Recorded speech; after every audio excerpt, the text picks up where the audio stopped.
தேவனுடைய வல்லமை உங்கள் வாழ்க்கையில் எப்போ வெளிப்படுகிறது, அல்லது தேவனுடைய அசாத்தியமான வல்லமையை எப்போ நீங்கள் உங்கள் வாழ்க்கையில் பார்ப்பீங்க? உங்கள் வாழ்க்கையில் எப்போ பிரேக் த்ரூஸ் வரும்?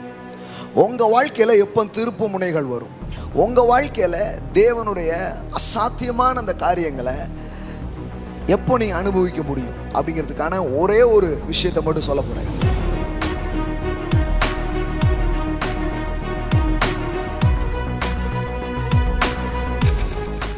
ஏற்றத்திற்கான முதல் படியே எதிர்ப்பு உணர்வு தான். எதிர்ப்பு உணர்வு என்ன அர்த்தம்னா, இப்போ பாருங்களேன், வியாதியிலிருந்து நீங்கள் வெளியே வரணும் அப்படின்னா முதல்ல வியாதியை நீங்கள் எதிர்க்கணும். தரித்திரத்திலிருந்து நீங்கள் வெளியே வரணும் அப்போனா என்ன பண்ணணும்? தரித்திரத்தை முதல்ல எதிர்க்கணும். சில பேர் கொஞ்சம் எதிர்ப்பு காட்டி தான் பார்ப்பாங்க. அதுக்கப்புறம் கொஞ்ச நாளுக்கு அப்புறம் என்ன ஆயிடுவாங்கன்னா, அந்த சூழ்நிலையோடையே ஒத்து போயிடுவாங்க. சூழ்நிலையோடையே அப்படியே இணைஞ்சு அப்படியே போயிடுவாங்க. வியாதியோடையே பழகிடுவாங்க, கடன் வாங்கியே பழகிடுவாங்க, வாடகை வீட்டிலேயே பழகிடுவாங்க.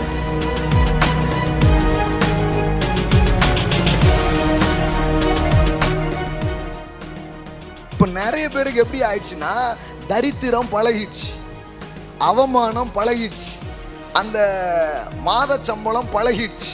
ஒரு நாள் போயிட்டு இருக்கும்போது மலையில் நல்லா நனைஞ்சிட்டேன், பைபிளோட புக்ஸோட மனைவி பிள்ளைகளோட. அன்னைக்கு ஒரு எதிர்ப்பு உணர்வு உள்ள ஃபார்ம் ஆச்சு. இனி இந்த பைக்கில் மட்டும் போயிட்டு இருக்கிற மாதிரி செய்யாமல் சீக்கிரமாக நான் ஒரு கார் வாங்குவேன்.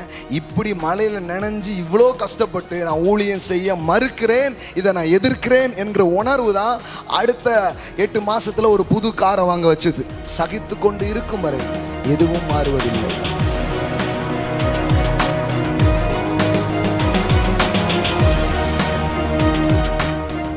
இனி நான் இப்படி இருக்க மாட்டேன்.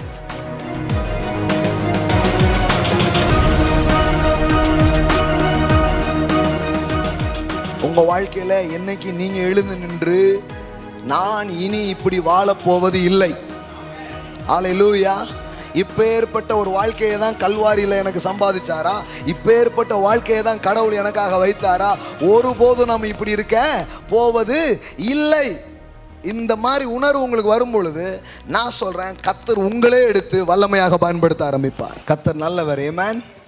ஸோ அந்த காலையில் அவருடைய பிரசன்னத்தையும் அவருடைய நிரம்புதலையும் அனுபவிக்கிற நாம் குறைந்து போக மாட்டோம். பக்கத்துலப்பா சொல்லுங்கள், நீங்கள் குறைஞ்சு போக மாட்டீங்க. நல்லா சொல்லுங்கள், நீங்கள் குறைஞ்சு போக மாட்டீங்க, நீங்கள் நிரம்புவீங்க. நல்லா ஆசீர்வதிங்க, நீங்கள் நிரம்புவீங்க. சொல்லுங்கள் சொல்லுங்கள், உள்ளத்தின் ஆழத்தில் சொல்லுங்கள், நிரம்புவீங்கன்னு. என்னமோ உங்கள் பாக்கெட்லேருந்து கொடுக்குற மாதிரியே சொல்கிறீங்களே. நீங்கள் நிரம்புவீங்க, நீங்கள் குறைஞ்சி போக மாட்டீங்க, நிறைய பேருக்கு கொடுப்பீங்க. யாரையாவது பார்த்து சொல்லுங்கங்க, இந்த சுயநலம்லாம் கொஞ்சம் பக்கத்தில் இருக்கிற ஆள் வரைக்காவது போட்டுமே. தயக்கமாக இருக்குதோ, எவ்வளோ பேர்கிட்ட சொல்கிறீங்களோ அவ்வளோ வரும். ஆமே, ஆமாம். வாயில் நல்ல வார்த்தை சொல்லுங்கள், நீங்கள் நிரம்புவீங்க, நிரம்புதல் உங்களுக்கு உண்டாகும். ஆமென், பிரைஸ் காட். சொல்லுங்க, செத்து இருந்தது கூட எழும்பும். எல்லாம் சொல்லுங்க, எனக்குள்ள ஜீவன் இருக்கு. உங்களுக்குள்ள சாவு இருக்குன்னு யாரோ சொல்லிட்டாங்க, அதை நம்பிட்டீங்க நீங்க ரொம்ப நாளா. சொல்லுங்க, எனக்குள்ள ஜீவன் இருக்கு, எனக்கு ஜீவனாக கிறிஸ்து இருக்கிறார்.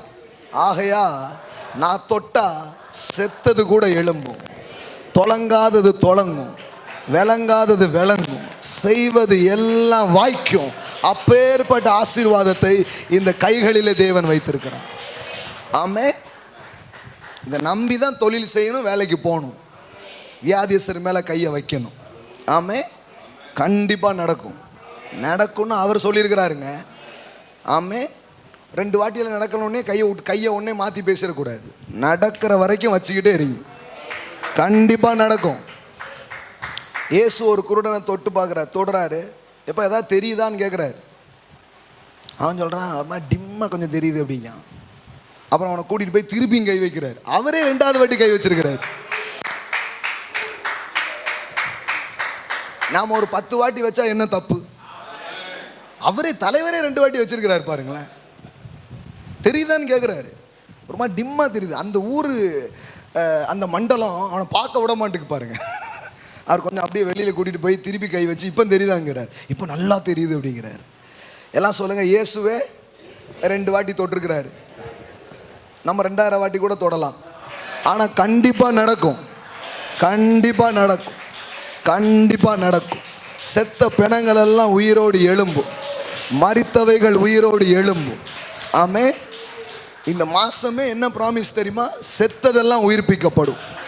செத்து போன வியாபாரங்கள், செத்து போன வேலை வாய்ப்புகள், செத்து போன உறவுகள், மரித்து போன நம்பிக்கைகள் எல்லாம், சடலமானதெல்லாம் அப்படியே எழும்பும். ஆமே. கர்த்தர் எழுப்புவார். அவருடைய ஆவியானவர் வரும் பொழுது அப்பேற்பட்ட ஜீவன் பிரவாகிக்கும். ஆமென். இந்த இடத்துல ஜீவன் பிரவாகித்து கொண்டிருக்கிறது. நீங்கள் கரெக்டாக கனெக்ட் பண்ணிங்கன்னா உங்கள் வாழ்க்கையில் அது வெளிப்படும். ஆமென். ஸோ இந்த நாளில் இங்கிருந்து நம்ம பிள்ளைங்க மட்டும் புதுசாக ஞானஸ்நானம் எடுத்துக்கிறது மட்டும் இல்லை, ஒரு நதியை கடவுள் நமக்கு கொடுத்துருக்கிறாரு. கேமராங்கிற ஒரு நதி, இன்டர்நெட்டுங்கிற ஒரு வாய்க்கால், இதன் வழியாக பாய்ந்து எங்கேயோலாம் போய் சிலருடைய வாழ்க்கையை அது தொட்டு அவர்களை சுகமாக்கி அவர்களை விடுவித்து அவர்கள் வாழ்வையும் அது மாற்றியிருக்கு. அகிலமெங்கும் பரவிடுவேன். உங்கள் வேத புத்தகம் வச்சுருந்தீங்கன்னா திருப்பிக்கோங்க. நியாயாதிபதிகள் 6:11 இருந்து பாருங்கள். ஒரு 14 வரைக்கும் வாசிக்கிறேன். அதற்கு பின்பு கர்த்தருடைய தூதனானவர் வந்து அபியேசியரானைய யோவாசின் ஊரானாகிய ஓப்ராவில் இருக்கும் ஒரு கருவாரி மரத்தின் கீழ் உட்கார்ந்தார். அப்பொழுது அவனுடைய குமாரன் கிதியோன் கோதுமையை மீதியானியரின் கைக்கு தப்புவிக்கிறதற்காக ஆலைக்கு சமீபமாய் அதை போரடித்தான். கர்த்தருடைய தூதனானவர் அவனுக்கு தரிசனமாகி, பராக்கிரமசாலியே, கர்த்தர் உன்னோடு இருக்கிறார் என்றார். அப்பொழுது கிதியோன் அவரை நோக்கி, என் ஆண்டவனே, கர்த்தர் எங்களோடு இருந்தால் இவையெல்லாம் எங்களுக்கு நேரிடுவானேன், இவையெல்லாம் எங்களுக்கு நேரிடுவானேன். கர்த்தர் எங்களை எகிப்திலிருந்து கொண்டு வரவில்லையா என்று எங்கள் பிதாக்கள் எங்களுக்கு விவரித்து சொன்ன அவருடைய அற்புதங்கள் எல்லாம் எங்கே? இப்பொழுது கர்த்தர் எங்களை கைவிட்டு மீதியானியரின் கையில் எங்களை ஒப்பு கொடுத்தாரே என்றான். அப்பொழுது கர்த்தர் அவனை நோக்கி பார்த்து, உனக்கு இருக்கிற இந்த பலத்தோட போ, நீ இஸ்ரவேலை மீதியானின் கைக்கு நீங்களாக்கி ரட்சிப்பாய், உன்னை அனுப்புகிறவர் நான் அல்லவா. நீ காலைல ஒரு வார்த்தை நான் உங்களுக்கு சொல்ல விரும்புகிறேன். தேவனுடைய வல்லமை உங்கள் வாழ்க்கையில் எப்போ வெளிப்படுகிறது, அல்லது தேவனுடைய அசாத்தியமான வல்லமையை எப்போ நீங்கள் உங்கள் வாழ்க்கையில் பார்ப்பீங்க? உங்கள் வாழ்க்கையில் எப்போ பிரேக் த்ரூஸ் வரும், உங்கள் வாழ்க்கையில் எப்போ திருப்பு முனைகள் வரும், உங்கள் வாழ்க்கையில் தேவனுடைய அசாத்தியமான அந்த காரியங்களை எப்போ நீங்கள் அனுபவிக்க முடியும் அப்படிங்கிறதுக்கான ஒரே ஒரு விஷயத்தை மட்டும் சொல்ல போகிறேன். நிறைய விஷயம் கிடையாது, ஒரே ஒரு விஷயம் மட்டும் சொல்ல போகிறேன். ஏன்னா கடவுளுடைய வல்லமை இந்த பூமி எங்கும் உலாவி கொண்டிருக்கிறது அவருடைய வல்லமையை வெளிப்படுத்துவதற்கு. ஆமே. நாலாகமத்தில் நம்ம படிக்கிறோம், உத்தம இருதயத்தோடு தம்மை தேடுகிறவர்களுக்கு தம்முடைய வல்லமையை விளங்க பண்ணும்படி கர்த்தருடைய கண்கள் இந்த பூமி எங்கும் உலாவி கொண்டிருக்கிறது. ஆமே. எல்லாம் சொல்லுங்க, தேவனுடைய கண்கள் உலாவி கொண்டிருக்கிறது. ஆமென். எதுக்கு உலாவிக்கிட்டு இருக்குதா? அவருடைய வல்லமையை அவர் வெளிப்படுத்தணும்னு விரும்புகிறார். ஆமென். அப்போ கர்த்தர் ஒவ்வொரு நாளும் அவருடைய கண்கள் மனுபுத்திரர்கள் மேல் நோக்கமாக இருக்குது. என் வல்லமையை நான் என்ன பண்ணணும்? காட்டணும், என் வல்லமையை நான் வெளிப்படுத்தணும் அப்படின்னு சொல்லிட்டு அவர் ரொம்ப தீவிரமாக இருக்கிறார். இப்போ என்னென்னா, அவர் ஒரு நபரை தான் தேடிட்டு இருக்கிறார். எப்போவுமே ஒரு பர்சன் அவர் என்ன பண்ணுறாரு? தேடிக்கிட்டே இருக்கிறாரு. இங்கே பார்த்தீங்கன்னா இந்த கிதியோனுடைய வாழ்க்கை பற்றி நம்ம படிக்கிறோம். அவன் வாழ்ந்த காலகட்டத்தில் பார்த்தீங்கன்னா அந்த மீதியானியர்கள்னு ஒரு குரூப்ஸ் இருக்குது. இந்த மீதியானியர்கள் என்ன பண்ணுவாங்கன்னா, இவங்க விதைச்சி இவங்க நல்லா அறுக்கலாம் அப்படின்னு நினைக்கிற நேரத்தில் எல்லாத்தையும் நாசமாக்கிட்டு போயிடுவாங்க. வாழ்க்கையில் இப்போ தான் உன்னை பார்க்க போகிறோம் அப்படின்னு நினைக்கும்போது, இதுதான் மேண்டிலா அப்படின்னு எடுத்து விட்டா எப்படி இருக்கும்? அது மாதிரி அப்போதான் ஒரு ஆர்டர் வந்திருக்கும், இப்போ தான் உன்னை பார்க்கலாம் அப்படின்னு நினைக்கும் போது அதை டக்குன்னு பாலாக்கினா எப்படி இருக்கும்? அந்த மாதிரி இவன் ஒரு அறுவடையை பார்க்கணும் அப்படின்னு நினைக்கிற நேரத்தில் இந்த மீதியானருடைய கும்பல் எல்லாத்தையும் என்ன பண்ணிடுறாங்க? நாசமாக்கிட்டு போயிடுறாங்க. ஆனால் இப்படி எல்லாருடைய வயலையும் அவன் நாசம் பண்ணிட்டு போயிடுறான். ஆனால் எல்லாரும் என்ன நினைக்கிறாங்கன்னா அது விதிக்கப்பட்டது, வேற என்ன பண்ணுறது அப்படின்னு நினச்சிக்கிட்டு இருக்கிற கூட்டத்திலிருந்து ஒருவன் மட்டும் என்ன யோசிக்கிறான்னா, ஒருத்தன் மட்டும் என்ன யோசிக்கிறான்னா, நான் இனிமேல் இப்படி வாழப்போவது இல்லை. இன்னும் சொல்ல போனால் எல்லார மாதிரி நான் வாழ விரும்பலை. இன்னும் கரெக்டாக சொல்ல போனால் நான் இதை ஏற்றுக்கொள்ள மறுக்கிறேன். எத்தனை பேர் உங்கள் வாழ்க்கையில் நடக்கிற எதிர்மறையான காரியங்களை குறித்து இப்படி யோசிக்கிறீங்க? இதை நான் ஏற்றுக்கொள்ள மறுக்கிறேன், இது என் வாழ்க்கையில் நடக்கவே கூடாது. இந்த எண்ணம் வரணும் பாருங்க. அதாவது ஏற்றத்துக்கான முதல் படியே எதிர்ப்பு உணர்வு தான்.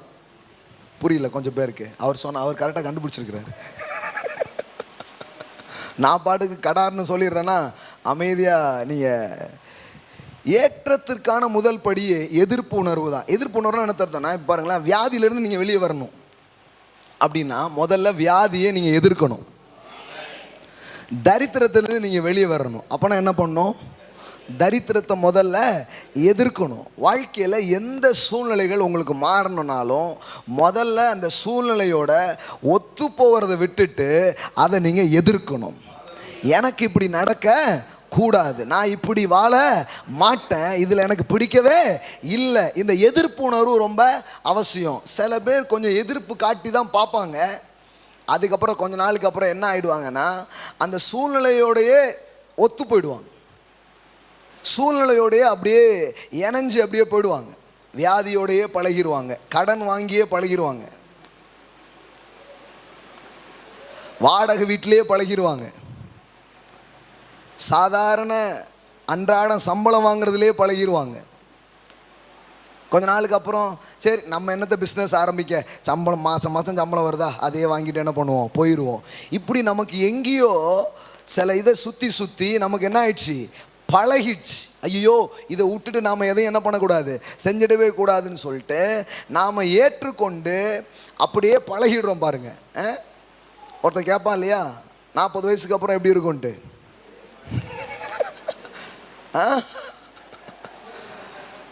40க்கு அப்புறம் பழகிரும். இப்போ நிறைய பேருக்கு எப்படி ஆயிடுச்சுன்னா தரித்திரம் பழகிடுச்சு, அவமானம் பழகிடுச்சு, அந்த மாத சம்பளம் பழகிடுச்சு, இப்படி வியாதி பழகிடுச்சு. நீ யோசித்து பாருங்களேன், 38 வருஷம் ஒருத்தன் கொலத்தண்டையில் படுத்து கிடக்கிறான், 38 வருஷமாக படுத்துருக்கிறான். அப்போனா படுத்துக்கிட்டே எல்லாமே செய்ய பழகிருப்பானா, பழகிருக்க மாட்டானா? படுத்துகிட்டே பல் வளர்க்க, படுத்துக்கிட்டே நிறைய வேலையை செய்வான், அப்படியே பழகிடுச்சு. இப்போ இவனுக்கு சுகங்கிற ஒரு காரியம் தேவைங்கிறதே அவன் என்ன பண்ணல, உணரவே இல்லை. நடந்தாலும் சரி,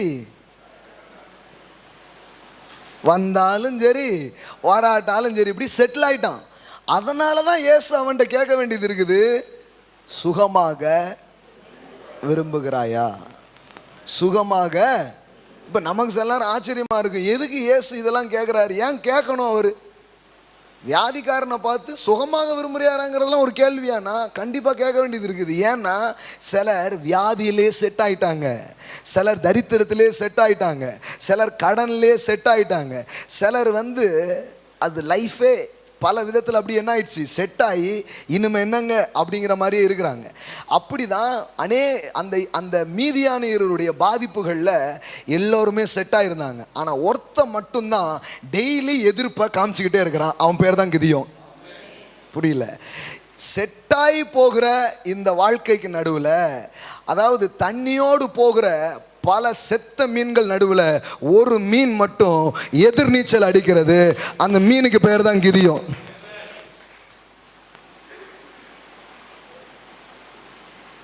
இந்த உலகம் அதனுடைய மோல்டில், அதனுடைய அச்சில் நம்மளை வார்க்க பார்க்குது. வியாதி இல்லாமல் எப்படி இருப்போம்? வியாதிலாம் இருக்கும், பிரச்சனை வீட்டுக்கு வீடு வாசப்படி, வீட்டுக்கு வீடு வாசப்படி, அதெல்லாம் அப்படி தானே இருக்கும், எல்லாம் அப்படி தான் இருக்கும்னு நம்மளை எதில் செட் பண்ணுது, அதனுடைய மோடில் கொண்டு என்ன பண்ணுது, செட் பண்ணுது. ஆமாம், 40 வயசு ஆனால் பிபி வரும்ல, சுகர் வரும்ல, மாமியா மருமனாலே சண்டை தானையா, இதில் என்ன பெரிய புதுசு? திருமணம்னா அது மாதிரி காமெடி கிரவுண்டு வேற எங்கே இருக்கு? எல்லாத்துலேயும் இப்போ நம்மளை அது என்ன பண்ணியிருக்குது, செட் பண்ணி வச்சிருக்குது. ஒருத்தர் சொல்றார், கடவுள் யாருக்காவது தண்டனை கொடுக்கணும் நரகத்துக்கு அனுப்ப வேண்டியதில்லை, கல்யாணம் பண்ணி வச்சாலே போதும். அந்த அம்மா அதே தான் சொல்லுது, பிரதர் நான் நரகத்தை நம்பவே இல்லை கல்யாணம் ஆகிற வரைக்கும், இப்போ நம்பிட்டேனே, கண்டிப்பா இருக்கு அப்படிங்கிறாங்க. எல்லாமே எப்படி ஆகுதுன்னா, இந்த உலகம் ஒரு மோல்டை வச்சு அதில் நம்மளை வார்க்க பார்க்குது. அந்த அச்சை நம்ம மேலே குத்தி, நீனும் கெட, நீனும் அடிமை தான். பிசாசு ஒவ்வொரு நாள் என்ன பண்ணுறான்னா, நமக்கு ஒரு அடிமை சிக்கிட்டான் அப்படிங்கிற மாதிரி தான் கேண்டிடேட் அவன் என்ன பண்ணியிருக்கிறான், செலக்ட் பண்ணி இப்படி வைக்கிறான். இப்போ இதுக்கு நடுவில் இந்த கிதியோன் என்ன பண்ணுறான்னா, ஏன் வயலையாவது நான் காப்பாற்றுவேன்னு சொல்லி தைரியமாக போய் கொஞ்சோல கோதுமையை அறுத்து அதை களத்தில் அடிச்சுக்கிட்டு இருக்கிறான். இந்த கிதியோனை தேடி தேவன் வருகிறார். எப்பா, ஊரோடு ஒத்து போய் கொண்டிருக்கிற கூட்டத்தின் நடுவில் இது நடக்க கூடாது, இது இப்படி இருக்க கூடாதுன்னு நினைக்கிற ஒரே ஒரு ஆள் இருக்கிறான், அவன் தான் கிதியோனு. இப்போ தேவன் அவங்கிட்ட பேச ஆரம்பிக்கிறார். எல்லோரும் செத்து கொண்டிருக்கும் போது, எல்லோரும் தரித்திரத்தில் இருக்கும்போது, எல்லோரும் இந்த கடன் வாங்குறவங்களாம் சொல்லுவான் பாருங்க, இந்தியாவே கடனில் இருக்கு, இந்தியாவே இருக்கான் கடனில் இருக்கு, கடன் யார் வாங்கலை, எல்லாமே இதுதான் அதுதான் அப்படின்னு சொல்லிட்டு அப்படி அந்த மோல்டோடு இணைஞ்சு போயிட்டு இருக்கும்போது, இது அசிங்கம், கடன் வாங்கினவன் கடன் கொடுத்தவனுக்கு அடிமை, அந்த அடிமைத்தனம் என் வாழ்க்கையில் இருக்கக்கூடாது. என்னைக்கு அந்த அருவருப்பு வருதோ, அந்த எதிர்ப்பு உணர்வு வருதோ, அன்னைக்கு தேவன் உங்கள் கைகளை பிடிச்சி அதிலிருந்து உங்களை தூக்கி வெளியே கொண்டு வர அவர் விரும்புகிறார். பாருங்க, ஒரே ஒரு ஸ்டெப் தான் நான் உங்களுக்கு சொல்ல போகிறேன், ஒரே ஒரு காரியம் தான் சொல்ல போகிறேன். எல்லாம் சொல்லுங்கள், எதிர்ப்பு ஏற்றத்திற்கான முதல் படி. எல்லாம் சொல்லுங்க, இனி நான் இப்படி இருக்க மாட்டேன். நல்லா சொல்லுங்க, இனி நான் இப்படி வாழ மாட்டேன். உங்க மனசுக்குள்ள எதிர்க்கணும். பாருங்க, என்ஜாய் பண்றோம் நிறைய நேரத்தில். என்ஜாய்னா என்ன, பரவாயில்ல சிரிச்சுட்டே போயிடுவோம் பிரதர்னு அதை நம்ம உள்வாங்க ஆரம்பிக்கிறோம். பாருங்க, நான் செழிப்பை பற்றி சத்தியங்களை தெரிந்து கொண்டேன். அப்போ ஆசீர்வாதம் நன்மைலாம் நமக்கு உண்டு இதெல்லாம் தெரிஞ்சுக்கிட்டேன், அதை பேசக்கூட ஆரம்பித்தேன். ஆனால் என் வாழ்க்கையில் நான் பார்க்க ஆரம்பிக்காத ஒரு காலகட்டம் அது. அப்போது தேவை அதுனா எங்கே தான் போகிறது, முத்துக்கிட்ட வாங்கி முத்து வீட்டுக்கு போயிடுறது.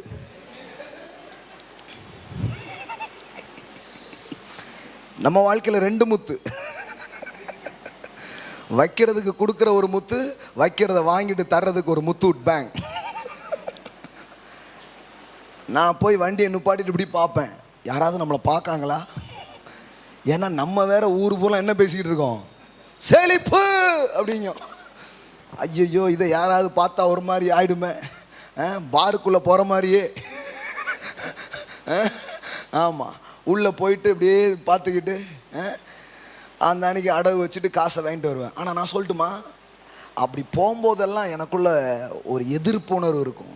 நான் ஒவ்வொரு முறையும் சொல்லியிருக்கிறேன், ஆண்டவரே இதை நான் வெறுக்கிறேன், இந்த கடன் வாங்கிறத நான் வெறுக்கிறேன், இந்த மாதிரி வாழ்றதை நான் வெறுக்கிறேன், இதை நீர் எனக்காக ஒரு நாள் என்ன பண்ணலை, வைக்கவே இல்லை, இதுலேருந்து என்னை வெளியே கொண்டு வருவீர், இந்த சூழ்நிலை எனக்கு மாறும். எல்லாம் சொல்லுங்கள், எதிர்ப்பு உணர்வு. ஆமே. இப்போ நான் சொல்கிறேன், அதே முத்தூட்டிலேருந்து எனக்கு ஃபோன் பண்ணி ஸ்பெஷலாக கூப்பிட்டு கொஞ்சம் உட்காரெல்லாம் வச்சு வேறு மாதிரி ட்ரீட் பண்ணுறாங்க. ஏன் தெரியுமா,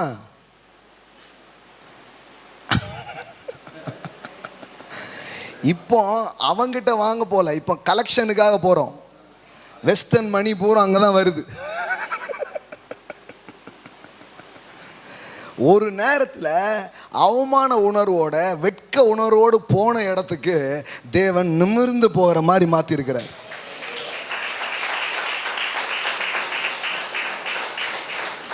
ஆனால் நான் சொல்கிறேன், அதுலேருந்து வெளியே வர்றதுக்கு எது காரணமா, நான் அதை வெறுத்தேன்.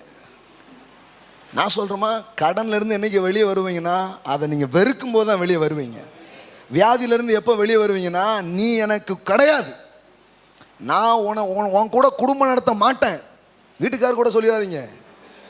உங்கள் கடனை பார்த்து சொல்லுங்கள், உங்கள் வியாதியை பார்த்து சொல்லுங்கள், உங்கள் வாழ்க்கையில் இருக்கிற கஷ்டத்தை பார்த்து சொல்லுங்கள், டிவோர்ஸ், உன்னை நான் விவாகரத்து பண்ணுறேன், உனக்கு எனக்கு சம்மந்தமே கிடையாது. எல்லாம் சொல்லுங்கள், இனி நான் இப்படி வாழ மாட்டேன். நல்லா சொல்லுங்கள், இனி நான் இப்படி வாழ மாட்டேன். என்னைக்கு உங்கள் வாழ்க்கையின் ஒவ்வொரு காரியங்களை குறித்து அப்படி உணர்வு வருதோ அன்னைக்கு தான் ஒரு புரட்சி, அன்னைக்கு தான் ஒரு அற்புதம், அன்னைக்கு தான் ஒரு மாற்றம் வர ஆரம்பிக்குது. ஆமென். நமக்கு என்னென்னா அந்த ஒத்து போகிற மனநிலையே நம்ம செட் பண்ணதுனால அப்படியே ஒத்து போயிட்டோம். முதல்ல அன்னைக்கு நான் எதிர்ப்புணர்வு எனக்கு வந்தது. நான் கடன் வாங்க மாட்டேன், நான் கடனில் இருக்க மாட்டேன். ஒரு நாள் போயிட்டு இருக்கும்போது மலையில் நல்லா நனைஞ்சிட்டேன், பைபிளோட புக்ஸோட மனைவி பிள்ளைகளோட. அன்னைக்கு ஒரு எதிர்ப்புணர்வு உள்ள ஃபார்ம் ஆச்சு. இனி இந்த பைக்கில் மட்டும் போயிட்டு இருக்கிற மாதிரி செய்யாமல் சீக்கிரமாக நான் ஒரு கார் வாங்குவேன். இப்படி மலையில் நனைஞ்சு இவ்வளோ கஷ்டப்பட்டு நான் ஊழியம் செய்ய மறுக்கிறேன், இதை நான் எதிர்க்கிறேன் என்கிற உணர்வு தான் அடுத்த 8 மாதத்தில் ஒரு புது காரை வாங்க வச்சுது. ஆமென். நான் சொல்கிறேன், ஒத்து போகாதீங்க. பார்த்துப்பா சொல்லுங்கள், ஒத்து போகாதீங்க. உங்கள் பிரச்சனையோடு, உங்கள் கடனோடு, உங்கள் வியாதியோடு, உங்கள் தரித்திரத்தோடு, ஐ எம் சாரி, அது உங்களுதுன்னு சொன்னதுக்காக சாரி, அது யாரோடு ஏதோ அதனோடு ஒத்து போகாதீங்க. அதை வந்து எதிர்த்து அதாவது நான் சொல்லட்டுமா, ஒரு காரியத்துக்கு மரியாதையே கொடுக்காமல் இருந்தால் அது உங்கள் வாழ்க்கையை விட்டே போயிடும். அதை குறித்து ஒரு ஒரு ஒரு எதிர்ப்பு உணர்வு உங்களுக்கு இருக்கும்னா அது உள்ளே வரவே முடியாது. பாருங்களேன், நம்ம என்ன ஆயிடுச்சுன்னா அப்படியே செட்டில் ஆகிடுவோம். எங்கள் வீட்டுக்குள்ளே ஒரு எலி வந்தது. அப்புறம் என்ன ஆயிடுச்சு, எலி அங்கே போகிறது செட்டில் ஆயிடுச்சு. அப்புறம் 3 எலியாச்சு, 4 எலியாச்சு. ஹலோ. அப்புறம் எலிகளோடு வாழ்வது பழகி போன விஷயம் ஆயிடுச்சு.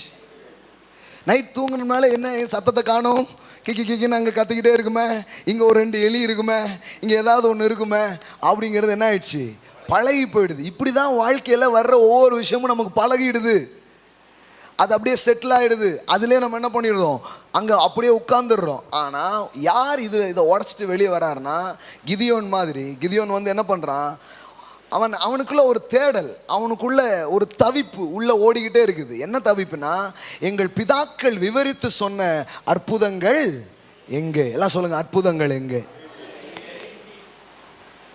கடலை பிளந்தாங்க, வானத்திலிருந்து மண்ணா வந்ததுங்காங்க, என்ன கற்பாறையிலிருந்து தண்ணி வந்ததுங்காங்க, எகிப்திலிருந்து வளம் வந்ததுங்கிறாங்க, ராஜாக்களை ஜெயிச்சாங்கங்கிறாங்க, எத்தனையோ அற்புதங்கள்லாம் இருக்குது. இதெல்லாம் எங்க? எல்லாம் சொல்லுங்க, பசி.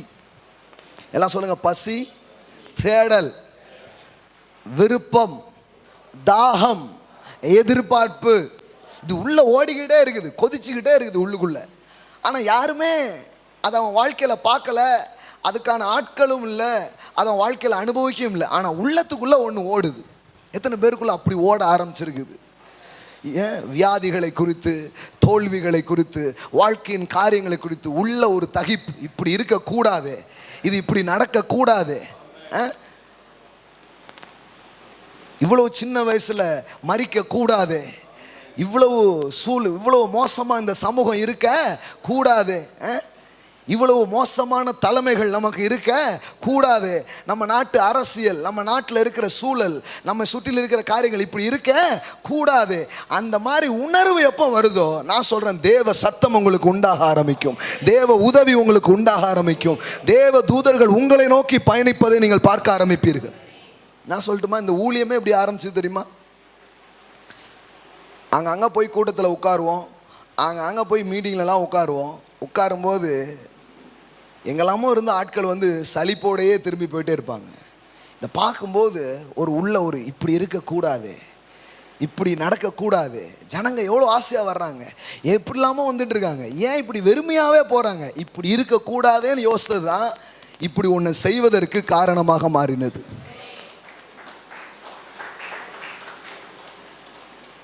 நம்ம அப்படியே ஏற்றுக்கிறோம், எல்லாத்தையுமே அட்ஜஸ்ட் பண்ணி ஏற்றுக்கிட்டு அப்படியே என்ன பண்ணிடணும், போயிடணும் அப்படிங்கிற மாதிரியே வாழ்க்கை ஆயிடுச்சு. எல்லாம் சொல்லுங்கள், எதிர்த்து நில்லுங்கள். நல்லா சொல்லுங்கள், எதிர்த்து நில்லுங்கள், அப்பொழுது அவன் உங்களை விட்டு ஓடி போவான். எல்லாம் சொல்லுங்கள், எதிர்த்து நில்லுங்கள், அப்பொழுது அவன் உங்களை விட்டு ஓடி போவான். நான் தேவனுடைய பிள்ளை, எனக்கு இப்படி நடக்கக்கூடாது, இப்படி சொல்லும்போது அது உங்கள் வாழ்க்கையை விட்டு போகுதுங்க.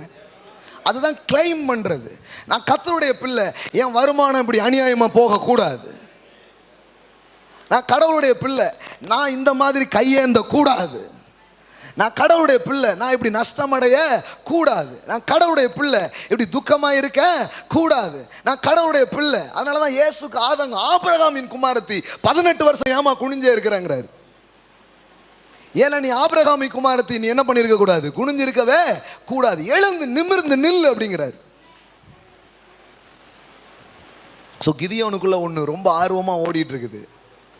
அந்த ஆர்வத்தில் அவன் என்ன பண்ணுறான்னா, சரி ஊரை தான் திருத்த முடியல, யார் ஊரில் தான் பெரிய மாற்றங்களை பண்ண முடியல, நம்ம வயலில் இருக்கிறதையாவது நம்ம என்ன பண்ணுவோம், காப்பாற்றுவோம்னு சொல்லி அவன் அந்த கோதுமையை என்ன பண்ணுறான், பிரித்தெடுத்து அந்த கதிர்களை எடுத்து அதை பிரிக்கிற வேலையில் அவன் ஈடுபட்டு இருக்கும்போது இப்போ தேவன் அவன் கூட வந்து பேசுகிறார். பராக்கிரமசாலியே அப்படிங்கிறார். பராக்கிரமசாலியே, கர்த்தர் உன்னோடு இருக்கிறார். நீங்கள் அஃபண்டாக இருக்கிற ஒரு நேரத்தில், நீங்கள் மனத்தாங்கல்ல இருக்கிற ஒரு நேரத்தில் ஒருத்தர் வந்து இந்த மாதிரி வார்த்தையை பேசுனா உங்களுக்கு எப்படி இருக்கும்? ஓ கோடீஸ்வரியே அப்படின்னா எப்படி இருக்கும்? கோடீஸ்வரி நான் 3 கோடி நீ பார்த்த,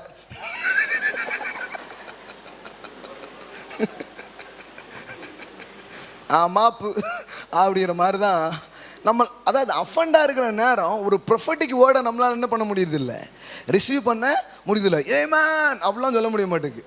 ஆமாம், இது எத்தனாவது தீர்க்க தரிசனமோ? தீர்க்க தரிசனம் கேட்டே சோர்ந்து போனவங்கலாம் இருக்கிறாங்க. இப்படி தான் வாரம் வாரம் ஏதாவது சொல்கிறது, ஒன்றும் பார்த்த மாதிரி இல்லை, ஒன்றும் நடந்த மாதிரியே இல்லை. ப்ரொஃபட்டிக்கே அவங்களுக்கு இப்போ என்ன ஆயிடுச்சு, அஃபண்டான மாதிரி ஆயிடுச்சு, ஒரு மாதிரி மனத்தாங்கல் மாதிரி ஆயிடுது சில பேருக்கு. இப்போ இவனுக்கு இதை கேட்ட உடனே ஓ அப்படிலாம் சொல்லலை பாருங்க. கர்த்தருடைய தூதனானவர் அவனுக்கு தரிசனமாகி பராக்கிரமசாலியை கத்த அவன் அதுக்கு என்ன சொல்கிறான் பாருங்க. அப்பொழுது கிதியோன் அவரை நோக்கி, ஆ என் ஆண்டவனே,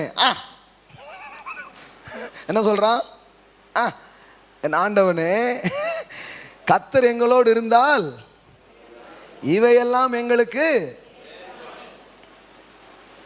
கேள்வி பாருங்க, எல்லாம் சொல்லுங்க கேள்வி கேளுங்க, எல்லாம் சொல்லுங்க கேள்வி எழும்பணும். ஆமென். வாழ்க்கையில் அப்படியே மந்தமாக போகிறவங்க ஒன்றத்தையும் பார்க்க மாட்டாங்க. இந்த மாதிரி கேள்வி எழும். கர்த்தரையும் வச்சுக்கிட்டா நான் இப்படி வாழ்கிறேன், கர்த்தரையும் வச்சுக்கிட்டா என் வாழ்க்கை இப்படி போகுது, கர்த்தரையும் வச்சுக்கிட்டா நான் இந்த மாதிரி வாழ்கிறேன், கர்த்தர் என் கூட இருந்தால் எனக்கு ஏன் இப்படி நடக்கு அப்படிங்கிற ஒரு எதிர்ப்பு உணர்வு அவனுக்குள்ளே இருந்துக்கிட்டே இருக்குது பாருங்க. கேள்வி கேட்குறான், கர்த்தர் எங்கள் எகிப்திலிருந்து கொண்டு வரவில்லையா என்று எங்கள் பிதாக்கள் எங்களுக்கு விவரித்து சொன்ன அவருடைய அற்புதங்கள் எங்கே? எல்லாம் சொல்லுங்க, அற்புதங்கள் எங்கே? இவன் அடிமையாக இருக்கிற நேரத்தில் கூட இவன் இருதயம் அற்புதங்களுக்காக துடித்து கொண்டிருந்தது. இவன் இருதயம் ஒரு மாற்றத்துக்காக ஏங்கி கொண்டிருந்தது. இவன் உள்ளம் ஒரு திருப்ப போனதுக்காக காத்து கொண்டிருந்த இருதயமாக இருந்தது பாருங்க. எல்லாம் சொல்லுங்க, அற்புதங்கள் எங்கே? அவன் சொல்றான் பாருங்க, இப்பொழுதும் கர்த்தர் எங்களை கைவிட்டு மீதியானின் கையில் எங்களை ஒப்பு கொடுத்தாரே என்றான். ஏங்க எங்க வாழ்க்கை எப்படி இருக்குது பாருங்க. சகித்து கொண்டு இருக்கும் வரை எதுவும் மாறுவதில்லை. பக்கத்தில் பார்த்து சொல்லுங்க, சகித்து கொண்டு இருக்கும் வரை எதுவும் மாறுவதில்லை. இந்திய தேசத்தை அடிமைப்படுத்தி வச்சிருந்தாங்க. அதை சகிச்சுக்கிட்டே இருந்த வரைக்கும் எந்த மாற்றமும் வரல. ஒருத்தர் வந்து எங்களை எப்படிடா நீ அடிமைப்படுத்தலாம் அப்படின்னு காந்திங்கிற ஒரு ஆள் வந்து கேட்டார் பாருங்க. அன்னைக்கு தான் மாற ஆரம்பிச்சுது. உங்கள் வாழ்க்கையில் என்னைக்கு நீங்கள் எழுந்து நின்று நான் இனி இப்படி வாழப்போவது இல்லை, ஹல்லேலூயா, இப்பேற்பட்ட ஒரு வாழ்க்கையை தான் கல்வாரியில் எனக்கு சம்பாதிச்சாரா, இப்பேற்பட்ட வாழ்க்கையை தான் கடவுள் எனக்காக வைத்தாரா, ஒருபோதும் நம்ம இப்படி இருக்க போவது இல்லை. இந்த மாதிரி உணர்வு உங்களுக்கு வரும் பொழுது நான் சொல்கிறேன், கர்த்தர் உங்களே எடுத்து வல்லமையாக பயன்படுத்த ஆரம்பிப்பார். அந்த மாற்றத்துக்கான விதையாகவே உங்களை யூஸ் பண்ண ஆரம்பிப்பார். அந்த மாற்றம் உங்களுக்குள்ளே இருந்தே வர்ற மாதிரி தேவன் பயன்படுத்த ஆரம்பிப்பார். ஹல்லேலூயா. எல்லாம் சொல்லுங்க, இனி நான் இப்படி இருக்க போவது இல்லை. எல்லாம் சொல்லுங்க, இனி நான் இப்படி இருக்க போவது இல்லை. பாருங்க, நான் பேசுறது எல்லா இடத்துலையும் நீங்க யூஸ் பண்ணுங்க. பிடிக்காத ஒரு வேலை, இதை தான் மக்கள் செஞ்சிட்டு இருக்கிறாங்க. ஆமாம், வேற என்ன பண்ணுறது, அதையும் விட்டுட்டா பொழப்புக்கு. நான் சொல்கிறேன், அந்த சைக்கிளில் சிக்கிக்கிட்டே இருக்கிற வரைக்கும் அப்படியே தான் இருப்பீங்க. என்னைக்கு அதை உடைச்சி நான் தேவன் எனக்காக வைத்திருக்கிற ஒரு நல்ல காரியத்தை நான் பார்ப்பேன் நீங்கள் நினைக்கிறீங்களோ, அன்னைக்கு அதுலேருந்து வெளியில் வந்துடுவீங்க. திங்கக்கிழமைனாலே ஒரு மாதிரி ஆகுதுன்னா வேற எதையோ பண்ணிகிட்டு இருக்கிறோன்னு அர்த்தம். சிலருக்கு வெள்ளிக்கிழமை அல்லது சனிக்கிழமைனா தான் ரொம்ப சந்தோஷமாக இருக்குது. அப்படின்னா என்ன அர்த்தம்னா, ஏதோ ஒன்றில் சிக்கி சகிச்சுக்கிட்டே அப்படி போகிறது. நான் சொல்கிறேன், அதை உடச்சி வெளியில் வரணும். உடச்சி வெளியே வருதுன்னா என்ன, தேவன் உங்களுக்காக வைத்திருக்கிறத பார்க்கணுங்கிற அந்த எண்ணம் உங்களுக்கு வரணும். வரும்போது நீங்கள் பார்க்க ஆரம்பிப்பீங்க. ஆமென். எல்லாம் சொல்லுங்கள், சகித்து கொண்டு இருக்கும் வரை எந்த மாற்றங்களும் வருவதில்லை. ஒரே ஒரு வசனத்தை வாசித்து ஜெபம் பண்ணுவோம். யாக்கோபு 4 அதிகாரம் 6-7 வசனங்கள். நல்லா கவனிங்க. அவர் அதிகமான கிருபையை, எல்லாம் சொல்லுங்க, அதிகமான கிருபையை அளிக்கிறாரு. நல்லா தெரிஞ்சுக்கோங்க, கடவுள் என்ன பண்றாரு? எல்லாம் சொல்லுங்க, அதிகமான கிருபைகளை அளிக்கிறாரு. கிருபைனாலே அதிகம்தான், ஆனால் இங்கே என்ன போட்டுருக்குது? அதிகமான கிருபையை. அதிகமான கிருபை என்ன அர்த்தம்னா, நிறைய பாசிபிலிட்டிஸ் இருக்குது, நிறைய வாய்ப்புகள் இருக்கிறது, நிறைய தருணங்கள் இருக்கிறது, நிறைய பலன் இருக்கிறது, நிறைய காரியம் இருக்குது உங்கள் வாழ்க்கையில். மோர் பாசிபிலிட்டிஸ். அதிகமான கிருபைகளை அளிக்கிறாரு. ஆதலால் தேவன் இருக்கிறார். பெருமை உள்ளவர்களுக்கு எதிர்த்து நிற்கிறார், தாழ்மை உள்ளவர்களுக்கோ கிருபை அளிக்கிறார். ஆகையால் தேவனுக்கு கீழ்ப்படிந்திருங்கள், பிசாசுக்கு எதிர்த்து நில்லுங்கள், அப்பொழுது அவன் உங்களை விட்டு, எல்லாம் சொல்லுங்க, நீங்கள் எதிர்த்து நிற்காத காரியம் உங்களை விட்டு போகாது. இந்த கெட்ட பழக்கம் என் வாழ்க்கையில் இனி இருக்கக்கூடாது. இதுதானே என்ன கெடுக்கு. இந்த பழக்கம் தானே என் பலத்தை உறிஞ்சி என் அவமானத்துக்குள்ள ஆக்கி இருக்குது. இனி இது என் வாழ்க்கையில் இருக்கக்கூடாது. இப்படி நான் வாழ மறுக்கிறேன். அப்படி சொல்லும் போது தான் நீங்கள் விடுதலை வர்றீங்க, விடுதலையை பெற்றுக்கொள்ள ஆரம்பிக்கிறீங்க. எல்லாம் சொல்லுங்க, எதிர்த்து நில்லுங்கள் அப்பொழுது. எல்லாம் சொல்லுங்க, அப்பொழுது. அப்படின்னா அர்த்தம், நீங்க எதிர்க்கிற நேரமே இந்த வியாதி இருக்கக்கூடாது, இந்த காரியம் வாழ்க்கையில் இருக்கக்கூடாது. இயேசுவின் நாமத்தில் இப்படி நான் வாழ மறுக்கிறேன். இந்த கடன் இருக்கக்கூடாது, இப்படி டல்லா என் வாழ்க்கை போகக்கூடாது. இப்படியே சுத்து நேரத்திலே சுத்தி இப்படியே போகக்கூடாது. இப்படியே வாடகை வீட்டிலே என் வாழ்க்கை முடிய கூடாது. இப்படி அவமானத்திலேயே நான் வாழ கூடாது. அப்படிங்கிற எதிர்ப்பு உங்களுக்கு வரும்பொழுது அந்த சூழ்நிலைகள் மாற ஆரம்பிக்கும். பாருங்க, கொஞ்சத்திற்காக நன்றி சொல்லலாம், ஆனால் அதில் திருப்தி அடையக்கூடாது. பக்கத்தில் பார்த்து சொல்லுங்க, திருப்தி அடையாதீங்க. நல்லா சொல்லுங்க, திருப்தி அடையாதீங்க. திருப்தியாக இருந்துடாதீங்க. நம்ம ஆட்கள் பாருங்களேன், திருப்தி அடைஞ்சது தான் அவங்க அடுத்த நிலைக்கு போகாததற்கான காரணம். என்னைக்கு நீங்கள் திருப்தியை தூக்கி போட்டுட்டு பசி ஆகுறீங்களோ, மறுபடியும் தேவன் உங்களை நிரப்புவார், மறுபடியும் தேவன் உங்களை மூடுவார். ஹல்லேலூயா. எல்லாம் சொல்லுங்க, எதிர்த்து நில்லுங்கள், அப்பொழுது அது ஓடி போகும். ஆமென். எந்த காரியங்களெல்லாம் அப்படி பண்ணுறீங்களோ அது உங்கள் வாழ்க்கையில் இருக்காது. இன்று கண்ட எகிப்தியனை இனி நீங்கள் காண மாட்டீர்கள். ஹல்லேலூயா. நம்ம என்ன பண்ணுறதுன்னா, எதிர்க்காம அதனோட அட்ஜஸ்ட் பண்ணி அப்படியே பழகி அப்புறம் நம்ம வாழ்க்கையில் அதுவும் ஒரு அங்கமாக மாறிட்டு. இப்போ அது உறவுகளாக இருந்தால் பரவாயில்ல, அது எதுவாக இருக்குது? உபத்திரவமாக இருக்குது, கண்ணீராக இருக்குது, கவலையாக இருக்குது. பாருங்கள், இது ஆளுக்கு இது வேறுபட்டு இருக்கும். நான் சொல்கிறேன், இப்படியே போகணும்னா அப்படியே தான் போகும். ஆனால் இப்படி ஒரு நாள் கூட போகக்கூடாதுன்னீங்கன்னா சீக்கிரமாக மாற்றத்தை பார்ப்பீங்க. ஒரு நாள் கூட இனி நான் இதனோட என்ன பண்ண போகிறதில்ல, மூவ் பண்ண போகிறதே கிடையாது அப்படின்னீங்கன்னா விரைவிலே மாற்றம் உங்களுடையதாக இருக்கும். ஆமென். ஏன்னா உத்தம இருதயத்தோடு தம்மை தேடுகிறவர்களுக்கு அவருடைய கண்கள் இந்த பூமி எங்கும் உலாவி கொண்டிருக்கிறது. ஆமென். உலக மனிதர்கள், பிஸ்னஸ் உலகங்கள் எல்லாத்தையும் கவனிச்சு பாருங்க, அப்படிதான் அவங்க எல்லாத்தையுமே கொண்டு வராங்க. இப்படி இருக்கக்கூடாது. இப்படி வந்தே ஆகணும் அப்படி நினைக்கும் போது காரியங்கள் என்ன பண்ண ஆரம்பிக்குது, நடக்க ஆரம்பிக்குது. எல்லாம் சொல்லுங்க, எதிர்த்து நில்லுங்கள். அட்ஜஸ்ட் பண்ணாதீங்க, திருப்தி அடையாதீங்க, எதிர்த்து நில்லுங்க. அற்புதங்கள் எங்கே, அடையாளங்கள் எங்கே, மரித்தோர் எழுந்திருக்கிற காரியங்கள்லாம் நடந்தது, அது எங்கே? வானம் திறந்து கொட்டி மகா கோடீஸ்வரர்களாய் கடவுளுடைய பிள்ளைகள் இருந்தாங்களே, அதெல்லாம் எங்கே? கடன்கள் இயற்கைக்கு அப்பாற்பட்ட விதத்தில் அடைக்கப்பட்டது, அதெல்லாம் எங்கே? தேடுங்கள் கண்டடைவீர்கள், தட்டுங்கள் திறக்கப்படும், கேளுங்கள் கொடுக்கப்படும். கேட்கிற எவனும் பெற்றுக்கொள்கிறான், தேடுகிற எவனும் கண்டடைகிறான், தட்டுகிற எவனுக்கும் திறக்கப்பட்டே தீரும். அதுதான் வாழ்க்கையாக இருக்கிறது. ஆமென், பிரைஸ் காட். நம்ம எழுந்து நிற்போம். உங்களுக்குள்ள சொல்லிக்கோங்க, நான் வியாதியில் வாழ மறுக்கிறேன், நான் கடனில் வாழ மறுக்கிறேன், அவமானத்தில் துக்கத்தில் எல்லாத்துலேயும் வாழ நான் என்ன பண்ணுறேன், மறுக்கிறேன். இயேசுவின் நாமத்தில் துக்கத்தில் வாழ நான் என்ன பண்ணுறேன், மறுக்கிறேன். இது என் வாழ்க்கையில் இருக்க கூடாது. ஆமென். எழுந்து நிற்போம். Thank you father, thank you. ஏற்றுக்கொண்டே இருக்கிற வரைக்கும் எதுவுமே மாறாது. என் வாழ்க்கையில் என்னுடைய ஸ்பிரிச்சுவல் லைஃப் இப்படி குளிர்ந்த நிலையில் இருக்கக்கூடாது, அது ஆனாலாம் இருந்தே ஆகும். நீங்கள் அதை ஏற்றுக்கிட்டே போனீங்கன்னா அப்படியே தான் இருக்கும். இப்படி இருக்கவே கூடாது. என் வாழ்க்கை ஒரு வல்லமையுள்ள வாழ்க்கையாக இருக்கணும். எந்த காரியங்களை குறித்தும் நீங்கள் இதை பயிற்சி செய்ய முடியும், இப்படி பயிற்சி செய்ய முடியும்.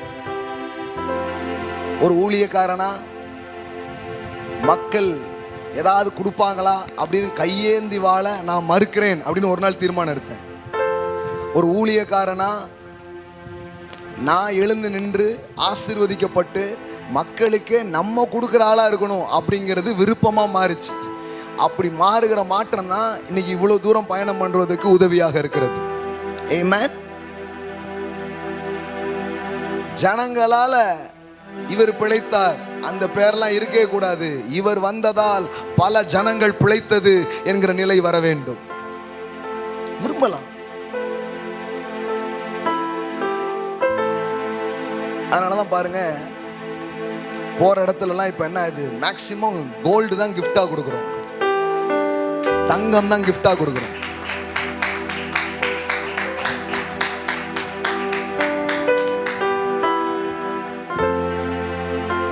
எதையும் மாற்றலாம். எல்லாம் சொல்லுங்க, எதையும் மாற்றலாம்.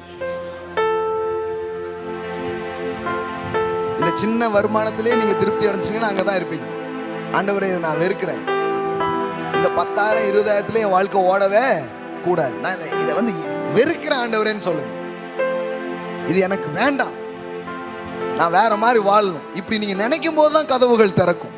இப்படி நீங்க எண்ணும் போதுதான் மாற்றங்கள் அங்க என்ன பண்ணும், உருவாகும். சிலர்லாம் என்ன பண்ணிடுறதுன்னா அப்படியே வாழ்ந்து முடிஞ்சிருது.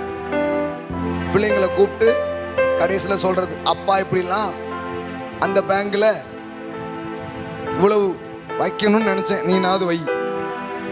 இவ்வளவு லேண்டு வாங்கணும்னு நினைச்சேன், நீனாவது வாங்கு. இப்படிதான் சொல்லிட்டு போயிருக்காங்களே தவிர ஒண்ணுமே முடிக்கவே இல்லை.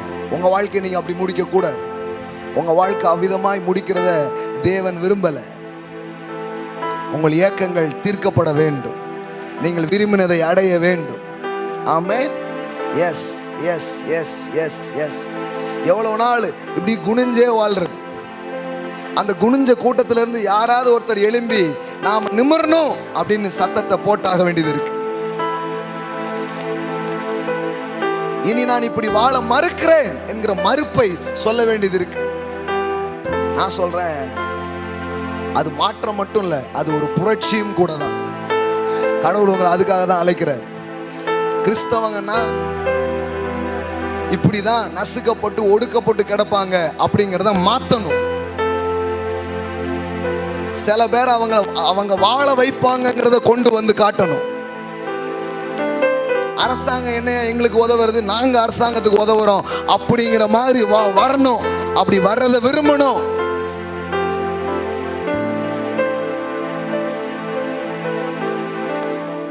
இதெல்லாம் ஒரு ஸ்பிரிட் பாருங்க. இதெல்லாம் ஒரு ஒரு விதமான ஆட்டிடியூட்ஸ். இது உங்க ஒவ்வொருத்தரையும் பத்தி பிடிக்கணும். நான் ஜெபம் பண்றேன். இன்னைக்கு அதை கொளுத்தி அப்படியே உங்க மேல போடுறேன் நான். ஒவ்வொரு வீட்லையும், ஒவ்வொரு குடும்பத்திலையும், ஒவ்வொரு தொழில் செய்யற பிள்ளைங்களும், ஒவ்வொருத்தருக்குள்ளேயும் இது வரணும். என்ன கடவுளுடைய சிறந்தது இதுதானா? இல்லை தேவன் எனக்காக வைத்திருக்கும் சிறந்தது இதுதானா? ஒருபோதும் இது கிடையாது. நீங்கள் தேவன் உங்களுக்காக வைத்த சிறந்ததிலே வாழ அவர் உங்களை அழைத்திருக்கிறார். இந்த வில்றத பொறுக்கி சாப்பிடுற வாழ்க்கை எனக்கு வேண்டாம். இந்த அன்றாடம் காட்சிய வாழ்க்கை எனக்கு வேண்டாம். எந்த காரியமும் இருக்கட்டும் உங்க வாழ்க்கையில எல்லாத்துக்கும் ஒரே மாதிரி இல்லை, வேற வேற மாதிரி இருக்குது. இன்னைக்கு ஒரு எதிர்ப்பு உணர்வு கொண்டு வாங்க, எதிர்த்து நில்லுங்கள். ஏன்? அவர் அதிகமான கிருபைகளை உங்களுக்கு அளிக்கிறார். எல்லாம் சொல்லுங்க, அவர் அதிகமான கிருபைகளை எனக்கு அளிக்கிறார். ஆமென். அதிகமான கிருபைகளை அவர் அளிக்கிறார். அப்புறம் எதுக்கு நீங்க பயப்படணும்? அப்புறம் எதுக்கு நீங்க நடுங்கணும்? அப்புறம் எதுக்கு நீங்க சோர்ந்து போகணும்? இப்ப எதிர்த்து நில்லுங்க. எல்லோரும் அடிமைத்தனத்தில் வாழும் பொழுது மோசே என்கிற ஒருவன் எழுந்து நின்று சொன்னான், என் ஜனங்களை போக விடு, இனி என் ஜனங்கள் அடிமையா இருக்க மாட்டார்கள்.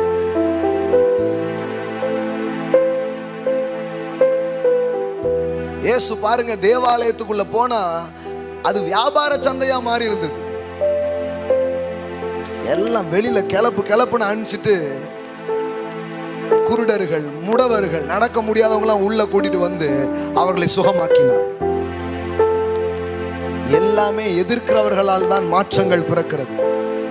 ஏற்றுக்கொள்கிறவர்களால் ஒண்ணுமே நடக்க போறது கிடையாது. சும்மா கூள கும்பிடு போட்டுட்டு வாழ்க்கையை ஓட்டக்கூடாது. இனி நான் இப்படி இருக்க மாட்டேன், இனி என் வாழ்வு இப்படி இருக்க போவது இல்லை. நீங்க நினைக்கும் போதே மாற்றம் வருதுங்க. எஸ். எவ்வளவு நாள் தான் 5 ரூபா 10 ரூபா வந்து எதையோ நான் கொடுத்துக்கிட்டு இருக்கிறது? லட்சங்களை கோடிகளை விதைக்கிற ஆளா நான் வருவேன்னீங்கன்னா அப்படி வருவீங்க. அதுவும் ஒரு தீர்மானம் தான். இலவசங்களை நம்பி யாராவது எனக்கு ஏதாவது தருவாங்களான்னு போகிற இந்த புத்தியில எவ்வளவு நாள் நான் வாழ போறேன்? இது எனக்கு வேண்டாம் ஆண்டவரே, இப்படி நான் வாழ விரும்பல. வாழ்க்கையில சில காரியத்தை வெறுத்துருங்க. இது எனக்கு வேண்டாம், இனி நான் இப்படி இருக்க போவது இல்லை. சொல்லி பாருங்க, உங்களுக்குள்ள சொல்லுங்க, I want to live a standard life.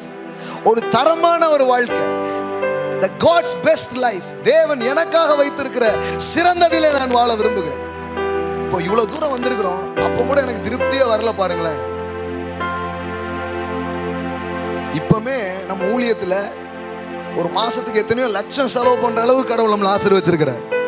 ஆனா இங்க திருப்தியே வரமாட்டேங்குது. 3 சர்வீஸ் நடத்துறோம், 4 வருஷத்துல 350 இருந்து 500 பேர் வர்ற ஒரு சபையை நம்ம நடத்தும்படி மாத்திருக்கிறாரு. ஆனா திருப்தி வரமாட்டுக்க.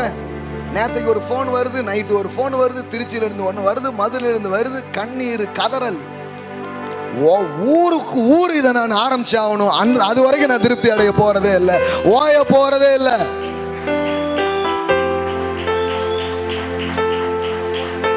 என்ன நடந்துட்டு இருக்குது இங்க சுத்திலும்? இப்படி இருக்க கூடாது. கடவுளுடைய பிள்ளைகள் இப்படி இருக்க கூடாது. உள்ள ஒண்ணு ஓடுதுங்க. உங்களுக்கு ஏதாவது ஓடுதா?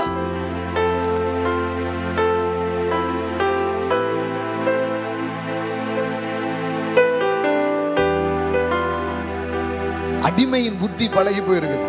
அதனாலதான் நம்மளால எதிர்க்கவே முடியல. யாரோ சொல்லி கொடுத்துட்டாங்க, நீ அப்படிதான் கிடக்கணும். யார் சொன்னா?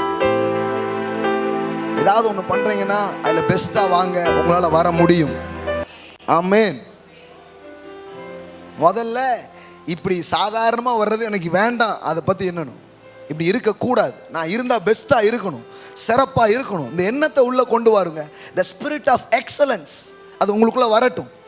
நேர்த்தியாய் சிறப்பாய் இது உள்ள வந்ததுன்னா நான் சொல்ற பெரிய மாற்றங்களை நீங்க பார்க்க ஆரம்பிப்பீங்க. நான் இன்னும் திருப்தி அடையவில்லை, நான் இன்னும் தேவனிடத்தில் எதிர்பார்க்கிறேன். எத்தனை பேர் எதிர்பார்க்குறீங்க? ஹல்லேலூயா. ஆண்டவர் இது கிடையாது, இந்த டெமான்ஸ்ட்ரேஷன் கிடையாது, இந்த 500 பேர்ல நான் திருப்தி ஆகிறது இல்லை. நான் லட்சங்களை நான் பார்க்கணும். அவ்வளவு ஜனங்கள் தேவனை திருப்பப்படணும். ஒரு கிராமம் விடக்கூடாது, ஒரு பட்டணங்கள் விடக்கூடாது. தேவனுடைய மகத்துவம், தேவனுடைய வல்லமை எங்கும் பரவி ஜனங்கள் ஜீவனை பார்க்கணும், சுகத்தை பார்க்கணும், விடுதலையை பார்க்கணும், மாற்றத்தை பார்க்கணும். அது வரைக்கும் நான் ஓயக்கூடாது. நான் ஓடிக்கிட்டே இருக்குது. இரவு 2 மணி 3 மணிலாம் சில நேரம் ஆகுது. நேற்றுக்கெல்லாம் அங்கே முடிச்சுட்டு மீட்டிங் முடிச்சுட்டு இவங்களோட பேசிட்டு ஃபோனில் மட்டுமே 3 4 எத்தனையோ கவுன்சிலிங், எத்தனையோ இது தேவையோடு மக்கள் இருக்கிறார்கள். இது அதனால நமக்கு திருப்தி இல்லை. பாருங்க, பார்க்கணும் பெருசா.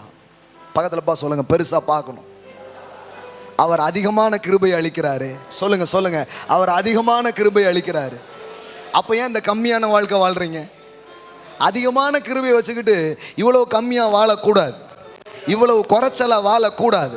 கடவுளுடைய மகிமை வெளிப்பட வேண்டும், தேவனுடைய வல்லமை வெளியரங்கமாக வேண்டும், கர்த்தருடைய மகிமை வெளியரங்கமாகும், அதை மாம்சமான யாவும் காணும் என்று எழுதியிருக்கிறது.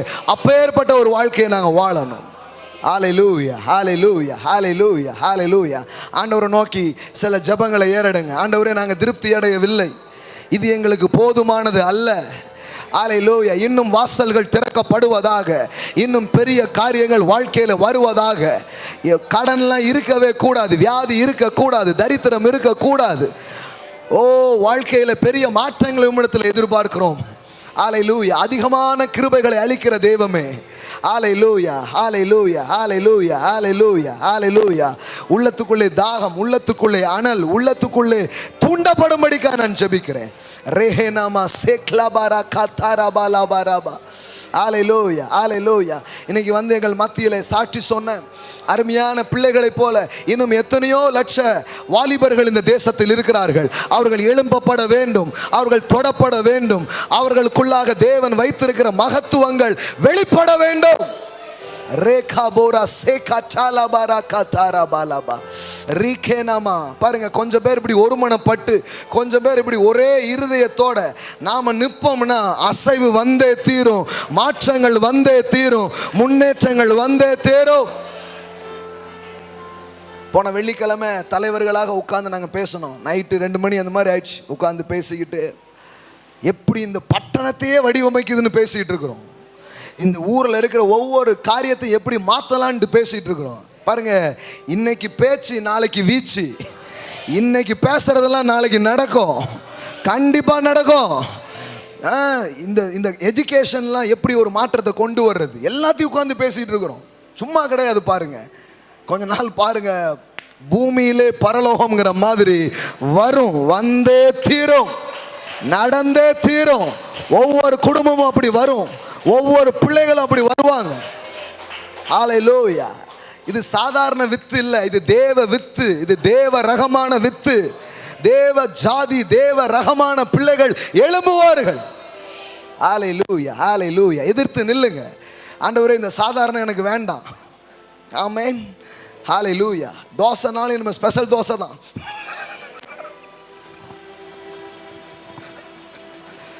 ஹல்லேலூயா. எத்தனை பேருக்கு புரியுதா? நீங்கள் எதுனாலும் சொல்லுங்கள், நாங்கள் ஹல்லேலூயா சொல்லிடுவோங்கிற மாதிரி இருக்கீங்களா? அந்த மாதிரி கூட்டம் எனக்கு வேண்டாம், நல்லா விளங்கணும். ஹல்லேலூயா. கரங்களை உயர்த்துவோமா? அப்பா பிதாவே, இன்னைக்கு அந்த அருமையான பிள்ளைகளை அனுப்பி நீங்கள் பேசின வார்த்தைகளுக்காக நன்றி. எங்கள் வாலிப பிள்ளைகள் இப்படி எழும்பட்டும், எங்கள் இளைஞர் கூட்டம் இப்படி எழும்பட்டும். ராகாமோ ஷாக்கா டாலா பாராபா. இளைஞர்கள் எழும்பி சிலம்பம் பண்ணட்டும். 10 மடங்கு டிஃப்ரெண்ட்டுக்கு தெரிஞ்சிச்சு ஆண்டவரே.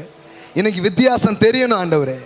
எங்கள் பிள்ளைக இந்த சமூகத்துக்குள்ளே போகும்போது 10 மடங்கு இன்னைக்கு வித்தியாசம் தெரியணும் ஆண்டவரே. அன்னைக்கு தானியேல், சாத்ராக், மேஷாக், ஆபேத் நேகா அவங்க மூலமாக 10 மடங்கு டிஃப்ரெண்ட் தெரிஞ்சுது. இன்னைக்கு அது அப்பேற்பட்ட மாற்றங்கள் எங்கள் வாலிப பிள்ளைகள் மூலமாக, எங்கள் வாலிப சகோதரிகள் மூலமாக நடக்கும்படிக்காக ஜெபிக்கிறோம். ஹல்லேலூயா. இன்னைக்கு தேவனுடைய ஆவியை பெற்று தொழில் செய்ய போகிற பிள்ளைங்க, அன்னைக்கு கோரேசு தேசத்தின் செல்வத்தை எல்லாம் தன் பக்கம் ஈர்த்து கொண்டானே, அந்த அளவுக்கு செல்வந்தர்களாக எங்கள் பிள்ளைகள் எழும்பும்படிக்காக நாங்கள் ஜெபிக்கிறோம். தேசத்தை மாற்றுவதற்கான வல்லமைகள், அதிகாரங்கள், பணங்கள், பதவிகள் உம்முடைய பிள்ளைகளுக்கு உண்டாகும்படிக்காக நாங்கள் ஜெபிக்கிறோம். ஒவ்வொருவரையும் எழுப்பும் ஆண்டவரே. இது தனி ஒருவருக்கான எழுப்புதலாக இல்லாமல் இங்க இருக்கிற ஒவ்வொரு குடும்பங்களும், ஒவ்வொரு பிள்ளைகளும் எழுப்பப்படும்படிக்காக ஜெபிக்கிறோம். தூசிகளை உதறிவிட்டு எழும்பு, தூசிகளை உதறிவிட்டு எழும்பு. உன் கழுத்தில் இருக்கும் கட்டுகளை அவிழ்த்து விடு. ஹல்லேலூயா, ஹல்லேலூயா, ஹல்லேலூயா. வீற்றிரு. ஹalleluya. இந்த வருடம் ஏறி அவர்கள் ஸ்தானங்களை பிடிப்பார்களாக. Father, in the name of Jesus, இந்த இடத்துல நான் பேசுகிறேன் ஆண்டவரே, possess the positions. தேவன் அவர்களுக்காக வைத்திருக்கிற இடங்களை பிடிப்பார்களாக. அவர்களுக்காக வைத்திருக்கிற ஸ்தானங்களை அவர்கள் எடுப்பார்களாக. அவர்களுக்காக நீர் வைத்திருக்கிற சிறந்த வாழ்வை அவர்கள் வாழ்வார்களாக. எதிர்த்து நிற்கிறோம், தரமில்லாத காரியங்களுக்காக எதிர்த்து நிற்கிறோம், விலகி போவதாக. இன்னையோடு விலகி போவதாக. இன்னையோடு அது நீங்கி போகட்டும். துக்கங்கள், கவலைகள், வேதனைகள், போராட்டங்கள் நீங்கட்டும் இயேசுவின் நாமத்தினாலே. ஹalleluya, ஹalleluya, ஹalleluya. அதிகமான கிருபைகள் நீர் எங்களுக்கு கொடுப்பதற்காய் ஸ்தோத்திரம் ராஜா. Glory to God. தேவன் வைத்திருக்கிற சிறந்ததில் உடைய பிள்ளைகள் வாழட்டும் அப்பா. ஹalleluya. தேவாவியானவரே, இந்த அனலை அவர்களுக்குள் வைப்பீராக. இது அப்படியே அணையா விளக்காய் உள் இருப்பதாக. இன்னைக்கு ஒரு அணையா விளக்கை இவர்களுக்குள்ளே வையும் அப்பா. ஹalleluya. இது அப்படியே அவர்களுக்குள் கொதித்து கொண்டு இருக்கட்டும். ஹalleluya. தேவனுக்கென்று சிறந்த வாழ்க்கையை வாழ உடைய ஜனங்கள் எழும்பட்டும் ராஜா. செய்வதற்காக நன்றி.